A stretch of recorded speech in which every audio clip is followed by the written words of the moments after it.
Decide तो कर लिया है कि बीएमएस में ही एडमिशन लेना है, लेकिन अभी भी कुछ ना कुछ डाउट मन में है कि बीएमएस का फर्स्ट ईयर कैसा रहेगा, क्या उसमें सब्जेक्ट्स रहने वाले हैं, कितनी संस्कृत रहेगी, कितनी संस्कृत पढ़नी पड़ेगी, कैसे पेपर्स होंगे, पेपर का पैटर्न कैसा रहेगा। चलो बीएमएस ले लें, बट क्या हम उसमें पास भी हो पाएंगे, कहीं बैक तो नहीं लग जाएगी, सीनियर्स कैसे होंगे, रैगिंग वगैरह ज़्यादा तो नहीं चलती ना बीएमएस कॉलेज में, टीचर्स कैसे होंगे, प्रोफेसर्स कैसे होंगे, मॉडर्न का नॉलेज मिलेगा कि नहीं, या हॉस्पिटल में विजिट होगी या नहीं, कि सिर्फ हम लोग आयुर्वेद एंड संस्कृत ही पढ़ते रह जाएंगे। हमें भी क्या बीड़ी चरसिया पढ़ने को मिलेगी, जिसके बारे में हमने इतना सुना है, सभी एमबीबीएस स्टूडेंट से सुना है कि बीड़ी चरसिया, सेमुलिंगम ये सब पढ़नी होती है। क्या हम भी वो पढ़ेंगे कि या सिर्फ हम संस्कृत पढ़ के रह जाएंगे? आपको इन सभी क्वेश्चंस के आंसर इस वीडियो में मिलने वाला है। So don't forget to watch till the end, because in this video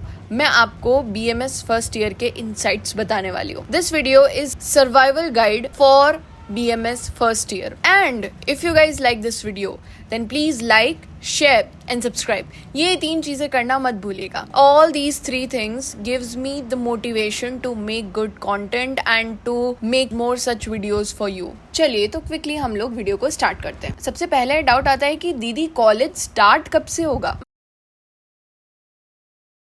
तो उससे 1 महीने बाद आपकी MCC वाली काउंसलिंग स्टार्ट होने वाली है, एंड वो भी अराउंड 1 या 2 महीने चलती है आराम से, बिकॉज उसमें round 1, 2, 3 stray vacancy round and last में मॉपअप राउंड भी होते हैं। वो अराउंड 1 से 2 मंथ ले लेती है। उसके बाद आपकी आयुष काउंसलिंग स्टार्ट होती है, एंड आयुष काउंसलिंग भी अराउंड 1 to 2 मंथ ईजिली चलती है। सो अगर हम मान के चले कि MCC काउंसलिंग 2 महीने चल रही है, तो आप मान लीजिए कि जुलाई एंड अगस्त, तो मान लीजिए कि सितंबर से आपकी जो है आयुष काउंसलिंग स्टार्ट होगी, एंड आयुष काउंसलिंग भी सितंबर एंड अक्टूबर चलेगी, एंड अक्टूबर आपकी अगर आयुष काउंसलिंग चलती है तो अराउंड आपको फिर वहाँ पर एडमिशन प्रोसीजर भी स्टार्ट हो जाता है, बिकॉज ऑलरेडी लेट हो चुका होता है। देन एडमिशन जो होते हैं वो फटाफट होते हैं।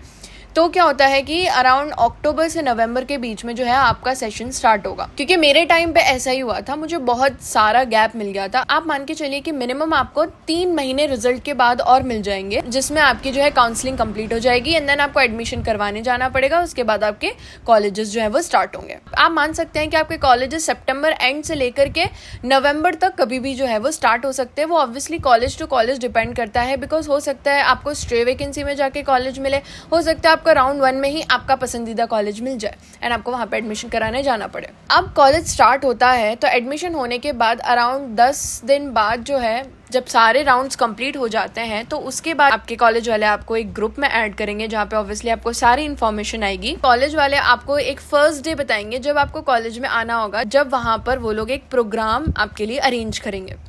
तो वो जो प्रोग्राम होता है वहां से आपका स्टार्ट होता है 15 डेज का वेदारम प्रोग्राम। तो फर्स्ट डे जब आपको बुलाएंगे तो आपको आपके पेरेंट्स के साथ बुलाया जाता है। देन आपको आपके ऑडिटोरियम में जितने भी आपके कॉलेज के रेस्पेक्टेड प्रोफेसर्स हैं, टीचर्स हैं, प्रिंसिपल या जो डीन है, वो आकर के आपको स्पीच देंगे। They will all motivate you.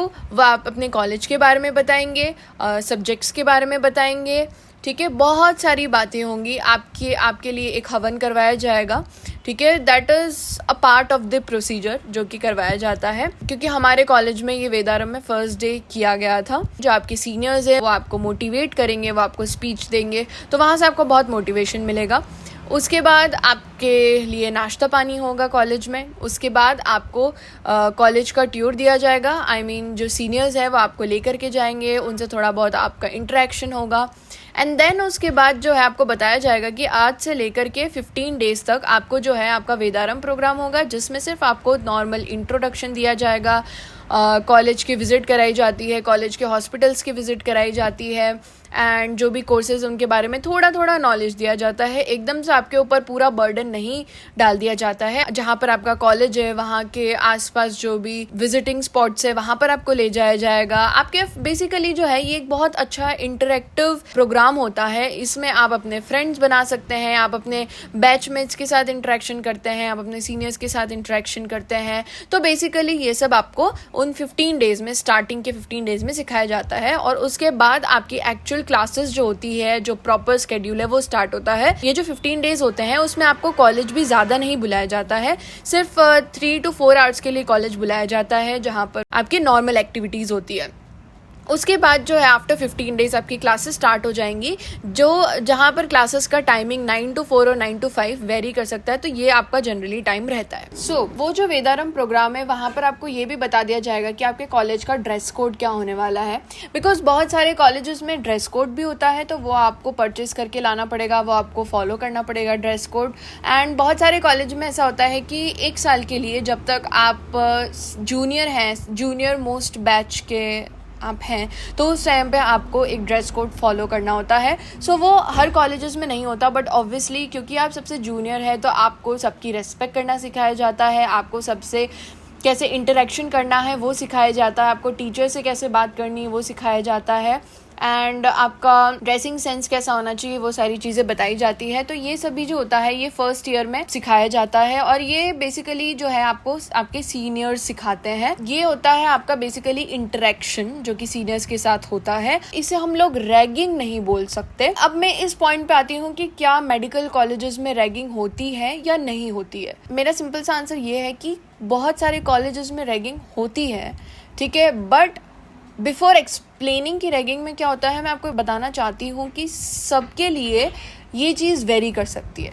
कोई स्टूडेंट होता है जिसके लिए छोटी सी बात उसे बहुत बड़ी लगती है, और कोई स्टूडेंट है जिसको ज़्यादा से ज़्यादा भी कुछ बोल देंगे ना तो वो सहन कर लेगा। तो ये सबके अपने पॉइंट ऑफ व्यू से अपने पर डिपेंड करता है ना। लेकिन अगर आपको ऐसा लग रहा है कि आपके साथ कोई अच्छे से आपके साथ कोई बिहेवियर नहीं कर रहा है, अगर आपको पर्सनली ऐसा लगता है कि ये आपके वैल्यूज़ के अगेंस्ट है, आपसे ऐसा कुछ करवाया जा रहा है जो आपके लिए अच्छा नहीं है, या फिर आपकी डिसरिस्पेक्ट की जा रही है, या फिर आपको बुली किया जा रहा है, ऐसी चीज़ों में आपको चुप नहीं बैठना है।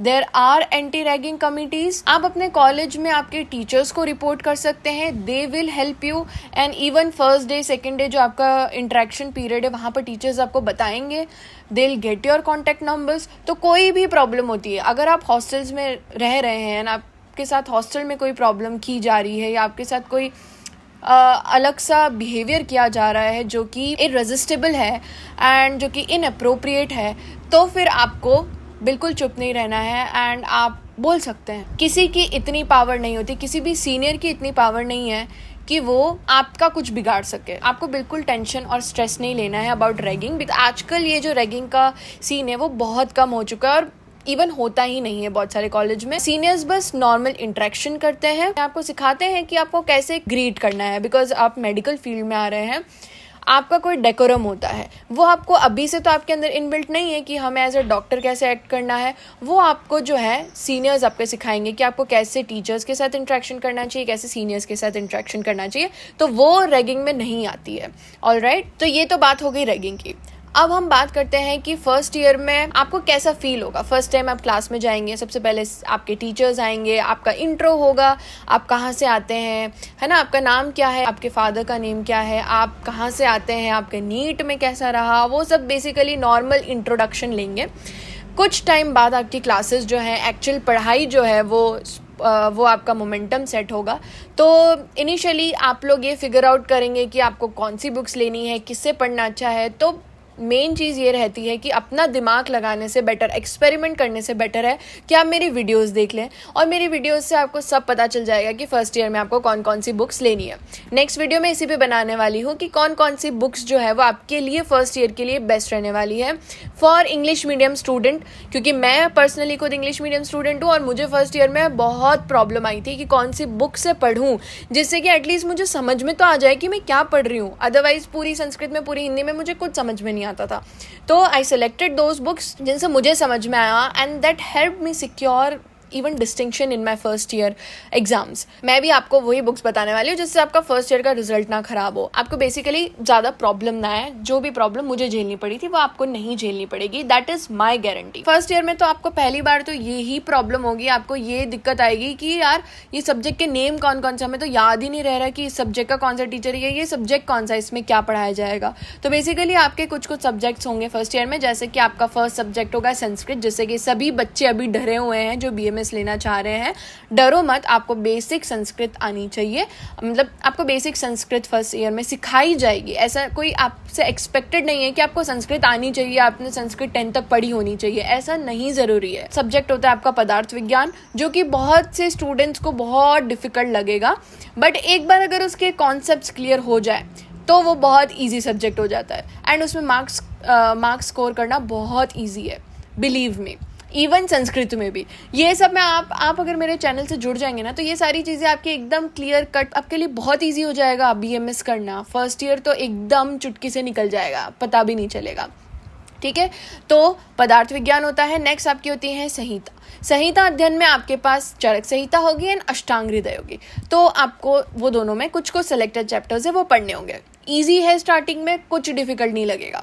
कुछ टर्मिनोलॉजीज है आपके लिए, महाभूत है ना, आपके लिए पंच महाभूत, वो सारी चीज़ें आएगी, जीवात्मा परमात्मा। आपको लगेगा कि ये हम क्या पढ़ रहे हैं, ये पता नहीं कौन सी दुनिया में आ गए हैं, ये आत्मा मन ये क्या होगा, है ना, काल आत्मा मन द्रव्य गुण, इन सब का क्या रिलेशन है मेडिकल फील्ड में, ये सब ट्रीटमेंट में कहाँ काम आने वाले हैं। तो अभी अपना इतना दिमाग मत लगाओ, धीरे धीरे आपको सब पता चल जाएगा कि क्या चीज़ कहाँ पे काम आने वाली है। बिकॉज फर्स्ट ईयर में बेसिक्स अपने स्ट्रॉन्ग करना बहुत ज़्यादा इंपॉर्टेंट है। अगर आपको वात पित्त कफ नहीं समझ में आया ना, तो आपको आयुर्वेद में कुछ नहीं समझ में आने वाला। तो आपको उनके गुण, उनके कर्म सब कुछ आने चाहिए, ठीक है। तो बेसिक्स अपने बहुत अच्छे से स्ट्रॉन्ग करना। अभी आपको लगेगा कि हम क्यों पढ़ रहे हैं, बट बिलीव मी, अगर आपको एक अच्छा चिकित्सक, अगर आपको अच्छा डॉक्टर बनना है, स्पेशली इन BMS फील्ड में, तो आपको ये सब सीखना पड़ेगा, ठीक है।